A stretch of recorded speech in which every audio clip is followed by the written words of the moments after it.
Assalamualaikum warahmatullahi wabarakatuh. Waalaikumsalam warahmatullahi wabarakatuh. Selamat sore Bapak Ibu Kader Posyandu Puskesmas Gemarang semuanya.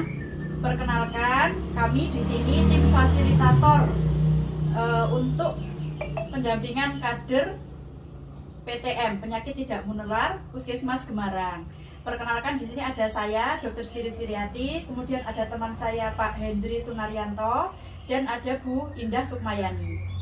Oke, Bapak Ibu semua di sini pripun kabarnya? Sehat nggih? Alhamdulillah sehat, Bu. Oke, baiklah ya. Di sini saya mau menyampaikan mengenai pemeriksaan gula darah. Nah, nama dari pelatihan ini adalah pelatihan pengendalian faktor risiko PTM bagi kader Posyandu. Di sini khususnya di Puskesmas Gemarang nggih. Kemudian untuk mata pelatihannya yaitu pemeriksaan gula darah sewaktu. Ya, untuk alokasi jamnya kurang lebih 1 jam pelajaran yaitu 45 menit. Iya, Bu. Nah, tujuannya apa? Tujuannya bisa dilihat di sini dari hasil pembelajarannya. Setelah mengikuti mata pelatihan ini, peserta diharapkan mampu memahami pemeriksaan faktor resiko penyakit tidak menular dan mampu melakukan pemeriksaan gula darah sewaktu.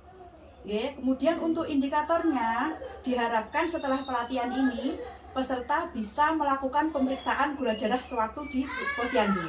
Nah, di sini saya jelaskan dulu mengenai faktor-faktor resiko penyakit tidak menular.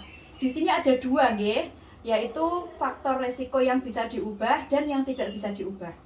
Yang tidak bisa diubah dulu, nggih. Di sini ada yang pertama usia, kemudian jenis kelamin dan genetik. Jadi kalau di keluarga ada yang menderita penyakit tidak menular, itu keluarga yang lain, maksudnya anaknya, cucunya, itu resikonya lebih tinggi untuk terkena penyakit tidak menular.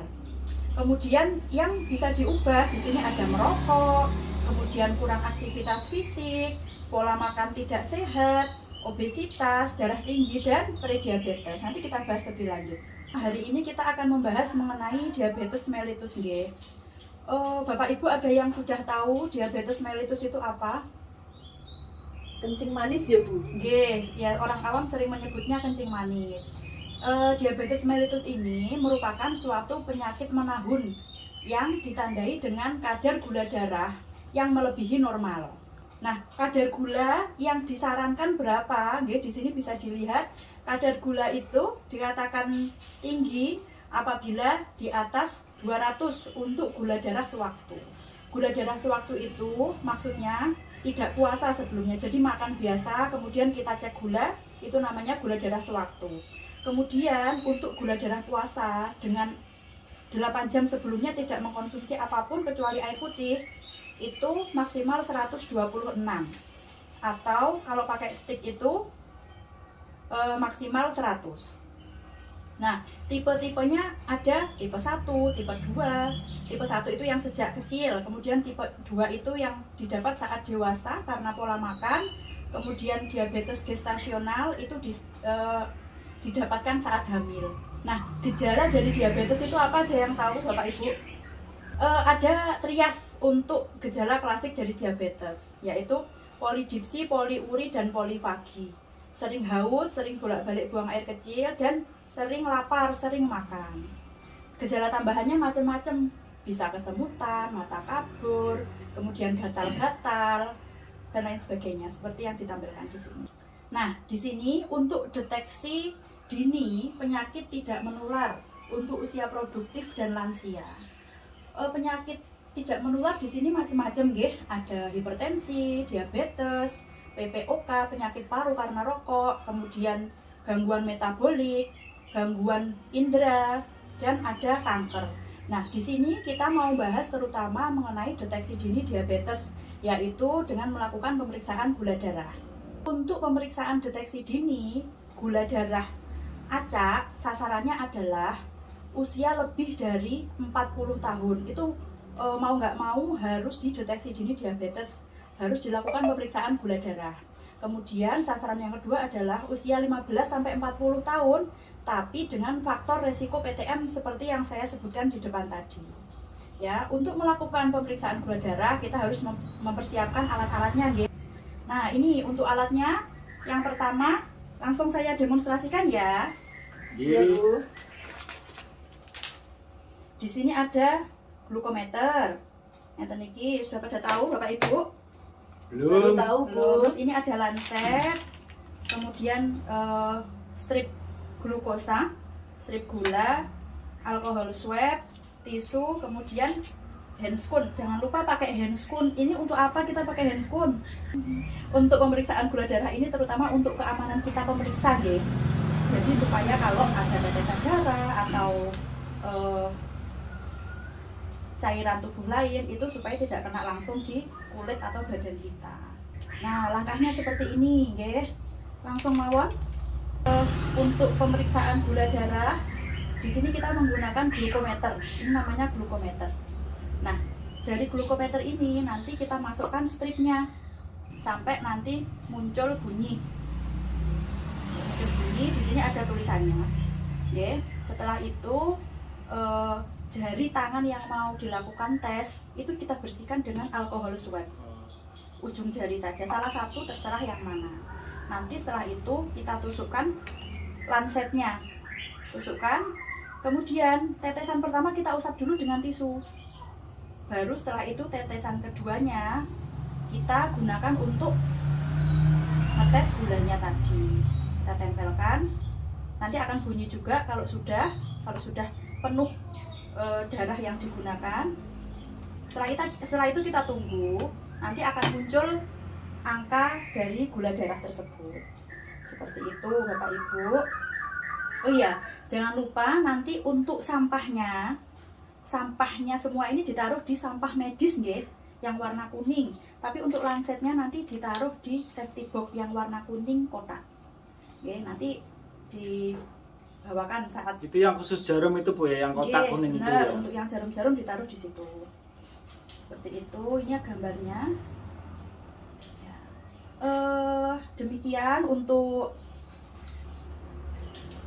pelatihan pemeriksaan gula darah. Bapak Ibu ada pertanyaan atau mboten? Tanya, Bu. Nggih. Untuk penderita kencing manis yang harus dibawa ke puskesmas itu yang bagaimana ya, Bu? Oh, kapan Yang kita harus berobat? harus merujuk pasien, nggih, Ya. dari hasil screening tadi. Ya. Seperti yang saya sebutkan tadi, gula darah itu maksimal 200, nggih. Nah, jadi kalau ada pasien di atas gula darahnya 200, gula darah acak, itu berarti harus disarankan atau dirujuk ke puskesmas untuk nanti selanjutnya dilakukan pemeriksaan oleh petugas di puskesmas. Begitu. Monggo ini kita demonstrasi ya cara melakukan pemeriksaan gula darah. Oke. Siap, Bu. Yang ini berarti nanti Pak Hendri ya, Iya. yang ini saya pandu. Monggo Pak dipakai mas ini handscoon-nya dulu. Monggo sebelah sini. Oke, monggo Pak ini dimasukkan sini ya untuk lancetnya. Buka. Ini ditutup setelah masuk. Nggak usah terlalu dalam ya Pak, 3 aja angkanya. Ditarik, nanti yang ditekan sebelah sini. Oh iya. Usap dulu Pak. Buka alkohol swabnya. Sebelumnya kita masukkan nggih stripnya. Sampai bunyi, ya sampun bunyi. Ya, monggo. Pelan-pelan aja.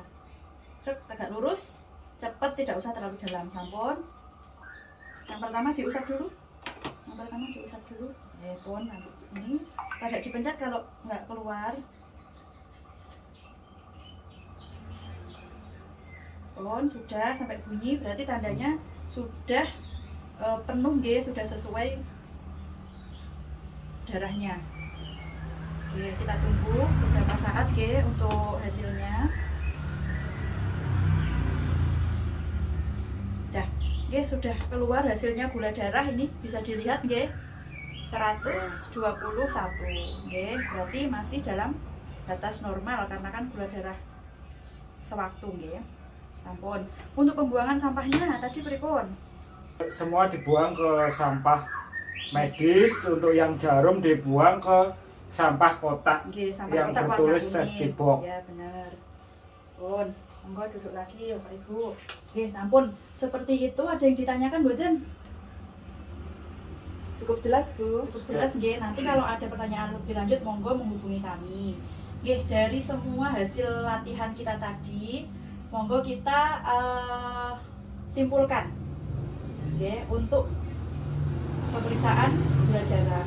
Pemeriksaan gula darah tadi untuk ngecek faktor risiko nopo? Penyakit tidak menular. Nggih, Tidak namanya menular. diabetes Penyakit Diabetes mellitus. mellitus. Nggih. Untuk pemeriksaan gula darah alatnya napa mawon? glukotes, Nggih. kapas alkohol, Nggih. stick, Nggih, strep gula ya. stick gula, Lanset. tisu, Tisu. Nggih, ranset. Tuh. Nggih. Semangat nggih Bapak Ibu untuk menjadi kader dari Posyandu, terutama untuk pengendalian dan pencegahan penyakit tidak menular. Kita ada Ya, Bu. jargon. Nanti ditirukan ya. ya Bu. Oke. Sehat dimulai dari kita. Ayo berdiri semua Bapak Ibu. Oke, saya hitungi ya. 1, 2, 3. Sehat dimulai dari kita. Dari kita. Oke, terima kasih untuk perhatiannya. Mohon maaf kalau ada salah-salah kata. Wassalamualaikum warahmatullahi wabarakatuh. Waalaikumsalam warahmatullahi wabarakatuh.